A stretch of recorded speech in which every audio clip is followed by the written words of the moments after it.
About San Francisco, the future of Muni is at stake. Drastic cuts could be coming as the agency tries to survive the pandemic. As KPIX5's Wilson Walker reports, that could mean layoffs for more than 1,000 workers. Wilson?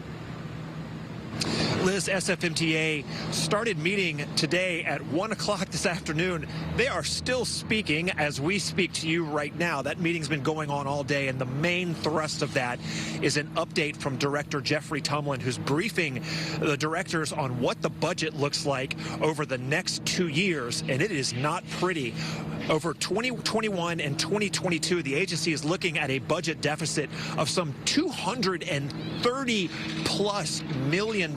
They've been trying to find new ways to move money around, repurpose existing funds, and tap into reserves, but none of it is going to be enough. The deficit is going to be there, and one potential outcome is laying off as many as 1,200 SFMTA employees. The majority of them would be bus drivers, mechanics, engineers, the like, the people the agency has been describing as sort of their frontline responders during this pandemic over the course of the year. Now, the mayor spoke about this crisis during her briefing today. She called the Muni crisis a potential roadblock to the city's recovery as a whole.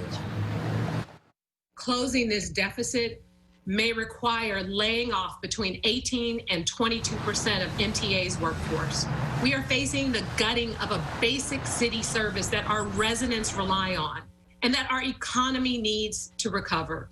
Well, I mean, it's kind of the expected way things are going. Yeah, I don't know. I mean, hopefully with the vaccine and stuff, it'll turn around at some point.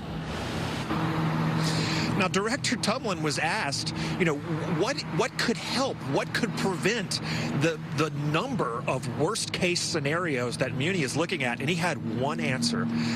And that is the Senate runoff elections that are going to occur in Georgia. The idea being that a Democratic Congress, along with President-elect Joe Biden, could be the ones who would lay out a funding rescue for transit agencies across this country that are struggling just as badly as Muni. Worth pointing out that Muni is in no way a unique case, a transit agency just dying under mounting debt during the pandemic. So what is the one savior? Well, it would be Washington, and that is going to require a Democratic Congress in the minds of the people who are running Muni right now. So a bailout from Washington is really the only legitimate lifeline that they are looking at. Otherwise, it is going to be a long, slow march into 2021 with the probability of layoffs, and as you heard, as many as 1,200 people could lose their jobs if things do not work out. We are live here in San Francisco. Wilson Walker,